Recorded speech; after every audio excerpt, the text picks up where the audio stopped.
देवं भागं यथा पूर्वे संजानाना उपास्यते अर्थात आमे समस्ते एकत्र चलिबा आमे समस्तक सहित गोटिए स्वर कहिबा ओ समस्ते ज्ञानी गुणी हुंतु ओ निजर पूर्वज मानक भली आम मैंने कर्तव्य पालन करवा उचित। स्वस्थ हाथ घसी दबा आखि ऊपर रखिबा हाथर जो उष्णता को अनुभव करवा धीरे धीरे आखि खोलिबा। बर्तमान समस्ते निज स्थान रे ठिया होइबा।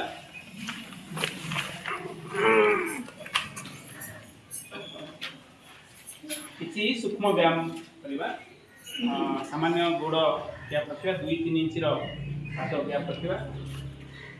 प्रथम ग्रीवा संचलन अच्छी ग्रीवा कहले आमर ए अंश माने जो गला कहते बेक से अंशर सूक्ष्म व्यायाम अच्छी समस्ते हाथ दबा। आम पर्यायक्रम जा 4टी पर्याय अच्छी।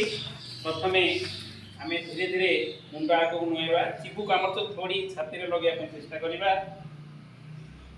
पुनर्बार सीधा होइबा पक्ष भाग को नवा सीधा होइबा आउ थरे सेई क्रिया करबा।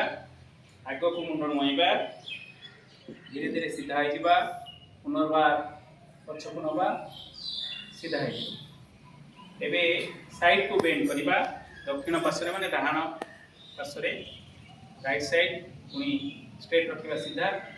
एबे लेफ्ट साइड बाम पार्श्व रे सीधा आउ थरे सेई क्रिया करबा डाहाण पार्श्व रे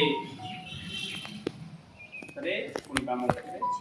एबे मुंड को घुरेबा राइट साइड डाहाण को घुरांतु पुनी सीधा स्ट्रेट आनंतु पुनी लेफ्ट साइड बाम पार्श्व रे सीधा।